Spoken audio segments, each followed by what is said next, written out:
Hoy vamos a hablar concretamente de lo que son los famosos movimientos periódicos. ¿Listo?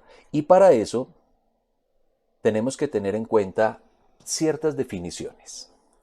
Cuando yo hablo de un movimiento, recordemos que en física un movimiento es un cambio de posición en el tiempo.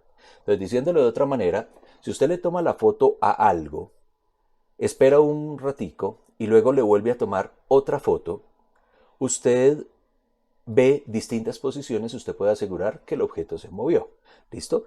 En el caso, por ejemplo, de que sea periódico, yo tengo que tener en cuenta que el periodo en física es un tiempo. Y ese tiempo, en este caso, es un tiempo repetitivo que hace que ese movimiento se repita. ¿Listo? Entonces, ojo con eso. Es un tiempo que me permite a mí, en un lapso de tiempo siempre igual, ojo, esa es la característica del periodo, que ese movimiento se repita. Un ejemplo de movimiento periódico es lo que nosotros conocemos como el famoso péndulo. Ustedes, por ejemplo, del techo pueden colgar una cuerdita y en la cuerdita colocan una masa y esa masa la ponen a oscilar. ¿Sí?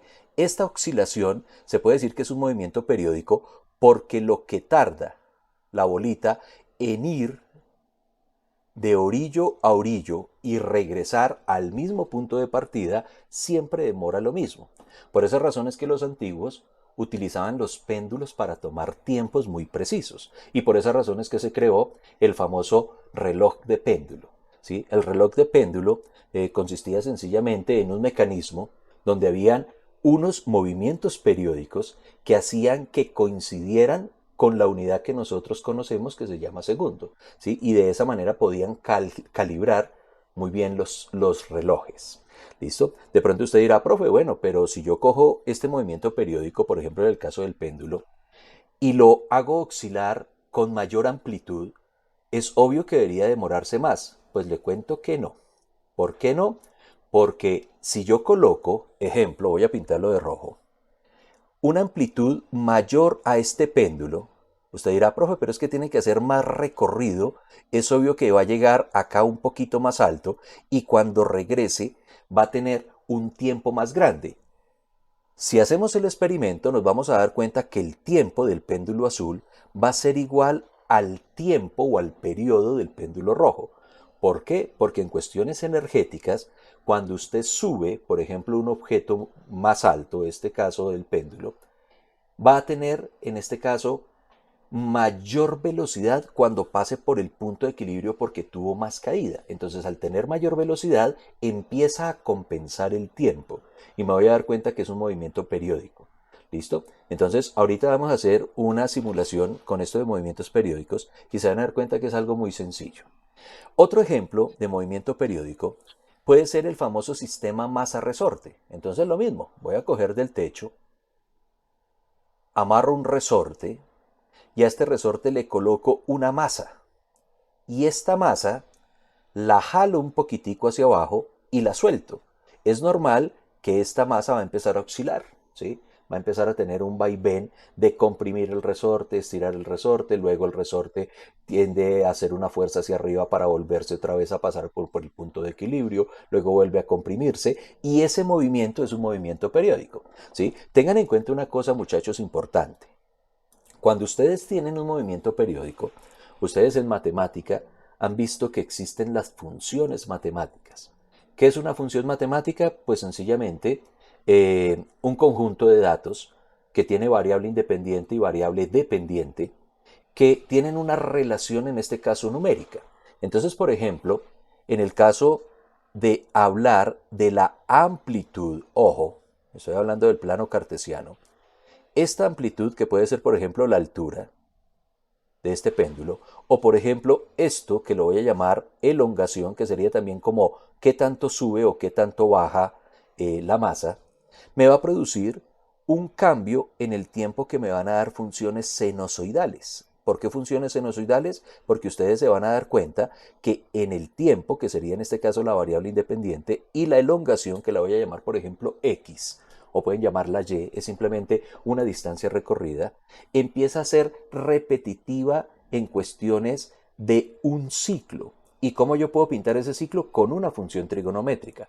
Algo que ustedes ahorita en grado décimo van a ver con más calma y van a ver que existe la función seno, la función coseno, la función tangente, y eso depende obligatoriamente del tiempo. Perdón, del tiempo no, del ángulo. ¿Sí? Por eso se llama trigonometría, porque tiene que ver con el estudio de los ángulos. Pero en el caso de la física, la variable independiente es el tiempo. Todavía, o al menos a este nivel, no vamos a profundizar matemáticamente en la función de onda, sino vamos a comprender en sí lo que es el concepto físico. Ojo con una cosa, muchachos. Si ustedes quisieran calcular, y esta va a ser la clase de hoy, cómo funciona un péndulo simple, ustedes van a encontrar que ya algún físico, y estamos hablando de los físicos desde Grecia, hicieron los cálculos de cómo funciona o cómo es el mecanismo para conocer el periodo de un péndulo y se dieron cuenta que el péndulo tiene un periodo que depende solamente del largo y de la acción gravitacional. ¿Sí? Ellos, claro, no sabían cuánto valía G, pero de manera indirecta sabían que con ciertos largos los periodos duraban lo mismo. Ya Galileo Galilei, en el año 1600 aproximadamente, encontró que esta relación matemática la podía aplicar para conocer tiempos muy precisos, ¿sí? Y claro, otros físicos utilizaron la misma idea para construir los relojes de los que yo les había hablado. Entonces, ojo, si nos ponemos a ver esta fórmula, nos vamos a dar cuenta de que T, que es el periodo, que recuerden que es lo que demora un solo ciclo en ir y volver, así de fácil, depende de 2pi, que en este caso 2pi es un número, ¿sí? Es una constante. Depende del largo. ¿De qué largo? Pues el largo de la cuerda. ¿Sí? En este caso yo estaría diciendo que esto es un hilo que tiene un largo L. Y coloco una masa. ¿Sí? Y dependiendo de la acción gravitacional que tiene el planeta Tierra, que en el caso del planeta Tierra me dicen que la aceleración es de 9.8 metros por segundo al cuadrado, tranquilos que este datico lo vamos a estar repitiendo y utilizando constantemente en física. Y en grado décimo ustedes van a ver de dónde es que sale, cómo hicieron para calcularlo. Uno de los primeros que lo calculó fue el señor Galileo Galilei. El que demostró que podía hacerse una medida más precisa fue el señor Isaac Newton. Pero por el momento solamente entendamos que los cuerpos aquí en el planeta Tierra tienen una aceleración gravitacional de 9.8 metros por segundo cada segundo. Es decir, que si yo cojo este marcador y lo llego a soltar, después de un segundo de estar en caída libre, va a una velocidad de 9.8 metros por segundo. Si me espero 2 segundos de caída libre, pues iría a otros 9.8 metros por segundo. O sea, ya iría casi a 19.6 metros por segundo. Y así sucesivamente. Eso se llama aceleración, el cambio de la velocidad. Entonces, en este orden de ideas, yo podría dar, por ejemplo, un valor para L. Si este L es, por ejemplo, de 1 metro, puedo conocer cuánto vendría a ser el periodo de oscilación de este péndulo, ¿sí? Simplemente colocándolo oscilar a cualquier altura, según lo que yo les dije ahorita. Y miren una cosa importante de la ecuación. No está la masa aquí metida. Entonces no importa si yo coloco 1 kilo, 2 kilos, 10 kilos, 20 kilos, 50 kilos. Siempre me va a dar el mismo periodo porque el periodo de un péndulo no depende de la masa. Ahorita vamos a hacer la simulación. Hago el ejercicio y me dice que el periodo para un segundo va a ser 2pi por la raíz de 1 metro, que sería en este caso el valor del largo que yo le asigné, por la gravedad terrestre, que sería en este caso 9.8 metros por segundo. Esto ya, en cuestión de calculadora, pongamos aquí una calculadorcita. Esta calculadorcita me dice que 1 dividido 9.8 me da esa vaina. A esto le saco una raíz cuadrada y esto lo multiplico por 2 y lo multiplico por pi. Me da un valor de 2,007 segundos, tomando 3 cifras significativas. ¿Se acuerdan de lo de las cifras significativas? Yo podría decir que si yo hago el cálculo con un mal cronómetro, o sea que el cronómetro que yo vaya a utilizar es pésimo, esto tiene aproximadamente 2 segundos de periodo. ¿Listo? Y ojo, lo impulse, no lo impulse, lo suba, lo baje, le coloque una amplitud pequeña, una amplitud grande, siempre va a demorar 2 segundos. Para demostrar esto, pues vamos a utilizar un programa de simulación que es el Interactive Physics, que ustedes a su debido tiempo van a empezar a utilizarlo. El que quiera puede buscarlo en internet. Y hay una versión demo de este programa que me permite a mí hacer simulaciones sencillas de cinemática, de dinámica y, si no estoy mal, de sistemas mecánicos amortiguados. ¿Sí? Señorita Nicole, ¿qué me vas a preguntar? Profe, qué pena, ¿cómo es que se llama La la, aplicación, bueno, el programa Interactive Physics. ¿Sí? Míralo acá arribita, no sé si se alcanza a ver, pero en sí, ya, inglés es física interactiva. ¿Listo? Esta es la versión 2005. En la plataforma yo creo que se las voy a dejar, sí, voy a dejarla de una vez, entonces ahorita, tan pronto terminemos la clase, les voy a colocar el link para que ustedes puedan descargar la versión y puedan instalarla en el computador y puedan ir ensayando las cosas físicas. Esta vaina es como un paint, diciéndolo de otra manera. Entonces, ojo, póngale cuidado. Si yo quiero hacer la simulación de ese péndulo, yo podría colocar, por ejemplo, un rectángulo, esto es como el paint, pero para que no se me caiga, porque es que mire, si yo le digo arranque la simulación, pues esa vaina se me cayó, le coloco una anclita. Y a esa anclita le voy a colocar, por ejemplo, una masa. Si usted le da doble clic al objeto, le salen las propiedades: posición en X, posición en Y, ángulo de inclinación, velocidad en X, velocidad de Y, velocidad angular. O sea, yo puedo coger un cuerpo y ponerlo a rotar. ¿Sí? Puedo colocarle el valor de la masa. Coloquémosle aquí 1 kilo para que sea la vaina bien. Puede haber rozamiento, que es la fricción que tienen los cuerpos uno con el otro. Fricción estática, fricción cinética. Puedo colocarle elasticidad, por si yo quiero que de pronto esa vaina, si llega a pegar en un objeto, rebote, o si le coloco nula elasticidad, que no tenga elasticidad, pues sencillamente va a caer como si fuera una bola de greda. ¿Sí? Entonces puedo jugar con todo eso. Y acá, miren que también puedo hacer simulaciones de cuerpos electromagnéticos, porque mire que me habla de la carga eléctrica. Puedo hablar de la densidad, aunque la densidad en este caso depende del valor de la masa y del volumen que yo estoy generando. Bueno, son factores que más adelante ustedes lo van a trabajar. Pero bueno, voy a asumir que entonces hago el techo, coloco una masa y le voy a amarrar una cuerda. Miren la cuerdita acá. La coloco del techo y se la amarro al objeto. ¿Listo? Me está diciendo que esta longitud es de 4 metros. Según el ejercicio dijimos que era solo un métrico. ¿Listo? Entonces mírenlo. Ahí quedó un poquito más chiquitico. Vamos a hacerle un poquitico de zoom para que la vaina se vea mejor. Y vamos a mirar cómo sería la oscilación de este objeto. Entonces, listo, lo subo un poquito y le digo arrancar. Y eso que yo estoy haciendo ahí, espere un momento, aquí yo voy a tener un problema porque parece que el cuerpo me está generando un torque todo extraño. Entonces voy a tratar de girarlo para que quede así, mírenlo, casi que de manera perpendicular a una de las superficies del círculo. Y arranco nuevamente. Listo, ese es el periodo. De pronto usted dice, bueno, profe, ¿y qué? ¿Me toca con un cronómetro? ¿Qué debo hacer? No, no es necesario. Yo podría, por ejemplo, darle clic a este objeto y decirle que vamos a medir el tiempo. ¿Listo? Y mejor, vamos a medirle la posición. Puede ser la posición de X. No, mentiras, de X no, porque estamos hablando de altura. Midamos la posición, pero de Y, de este objeto. Medir posición de Y. Y miremos cómo funciona. Yo les había dicho que esta vaina se les va a parecer muchísimo a una función trigonométrica. Arranquemos la simulación, a ver qué me dice.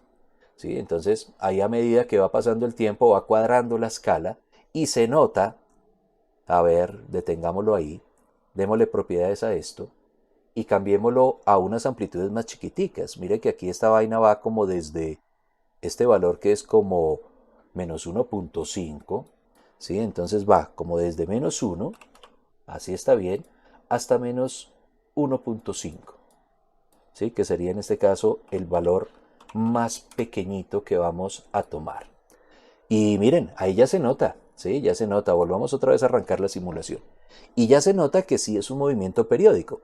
Y ustedes dirán, profe, ¿y por qué periódico? Porque si yo cojo una onda, que es que arranca acá, termina acá, mire que demora más o menos un tiempo. Y esto, en el siguiente ciclo, debe demorar exactamente lo mismo. O sea, es decir, que si yo hago divisiones exactas de onda con onda, de ciclo por ciclo, siempre va a demorar lo mismo. Eso es lo que se llama un movimiento periódico. Hagamos el cálculo del tiempo. Mire, ahí arrancó, voy arrancando acá abajo con el simulador y voy a detener este valor acá arribita, ¿sí? Y debe decirme cuánto demora más o menos esa oscilación. Y resulta que esta oscilación me dice que demora disque 1.1 segundos. Usted dirá, venga, profe, pero es que si nos vamos a la ecuación, resulta que esa ecuación no me está dando, ¿sí? O cometí un error en la simulación o cometí un error en el procedimiento matemático. Miremos a ver en dónde. Ah, no, muchachos, ya sé cuál es la falla. No, no hay falla. Póngale cuidado. Es que resulta que un ciclo es desde acá hasta donde vuelve otra vez a estar ahí. Ahí va medio ciclo. Y el otro ciclo va hasta aquí. Sí, no hay error. Es simplemente un error, pero nosotros de apreciación. A ver, se los vuelvo otra vez a arrancar. Voy a volver a arrancar. En este caso, y moví la gráfica. Ahora sí. ¿Listo? Y la voy a tener ahí. El periodo de oscilación es cuando completa un ciclo completo. ¿Y qué es un ciclo completo? Que va a arrancar ahí en ese punto. Ahí sería el lado opuesto. Y vuelve otra vez al punto de partida. Ese sí es un ciclo. ¿Y cuánto me está dando? Más o menos 2.3 segundos. ¿Sí? Entonces desen cuenta, muchachos, de que bueno, ahí hubo un lapso mental, porque estaba considerando solamente medio periodo, es un periodo completo, que sería en este caso el sistema tiene que ir y regresar al mismo punto. Listo, entonces bueno, ahí ya estaba un poquito preocupado porque yo dije, venga, se me dañó el programa de simulación o sencillamente yo le estaba diciendo mentiras a la hora de calcular esta oscilación. ¿Qué era lo que yo estaba calculando? Yo estaba calculando solamente este pedazo, póngale cuidado, arrancaba aquí y lo tomaba en este punto. Entonces, obvio, me daba la mitad del periodo. Me tocaba hacer que regresara para cumplir un ciclo. ¿Listo? Entonces, ahí se puede decir que el tiempo me da aproximadamente lo mismo. Y ojo, Pero fue una pregunta, si a uno en señora, una actividad le llegaran a preguntar la mitad del periodo, uno, el resultado que le dio el periodo completo solo lo divide por dos, ¿cierto? sí, claro, la mitad del periodo porque es un sistema totalmente simétrico. Es decir, que lo que demora en ir y llegar a la mitad del ciclo, ¿sí? Es lo mismo que demora en regresar ese ciclo para el ciclo completo. Es la mitad del tiempo. Y miren lo que yo les decía a ustedes importante. No importa la amplitud que yo coloque, voy a colocar esta amplitud acá chiquitica, ¿sí? Acá chiquitiquitica. Y voy a ponerlo a oscilar. Y se van a dar cuenta que el tiempo de oscilación va a ser el mismo, ¿sí? Voy a colocarlo acá, va a oscilar una vez y regresa más o menos, a ver yo dónde lo coloco, donde ya vea que más o menos está devolviendo, como por ahí, y miren que el tiempo, acá arribita, siguen siendo los mismos 2.2, o sea, redondeándolo, estaríamos hablando de los 2 segundos que demora ese ciclo completo. ¿Listo, niños? Entonces, si se dieron cuenta, con poquita amplitud o con mucha amplitud, sigue siendo un movimiento periódico. ¿Listo? Y ese movimiento periódico, pues bueno, lo podemos calcular a través de esta ecuación. ¿Listo? A través de esta ecuación. ¿Cuál fue el error que estábamos cometiendo? Pues que sencillamente estábamos considerando solamente medio ciclo, pero cuestiones gráficas, por cuestiones gráficas. Pero metas en eso en la cabeza. Un ciclo completo es como si usted le diera una vuelta completa a algo. ¿Y usted cómo sabe que le está dando una vuelta completa a algo? Pues porque empieza hacia la parte positiva, tiene que recorrer la parte negativa y regresar al punto de origen. ¿Sí? Una de las preguntas que a veces hacen es, profe, ¿y si el sistema arranca aquí en el punto de equilibrio, ahí donde estoy pintando azul? Pues el sistema tiene que ir primero a esta parte, regresar al punto de origen, pero ahí solamente va medio ciclo, porque recorrería, ejemplo, solo la parte positiva y tendría que recorrer la parte negativa y regresar. ¿Listo? Eso es lo que se llama un ciclo completo. Bueno, claro muchachos, la definición chiquitica que vimos hoy sobre el péndulo simple. Sí, señor, sí quedó claro. Bueno, niños. ¿Listo? Entonces, pues no es más por la clase de hoy, muchachos.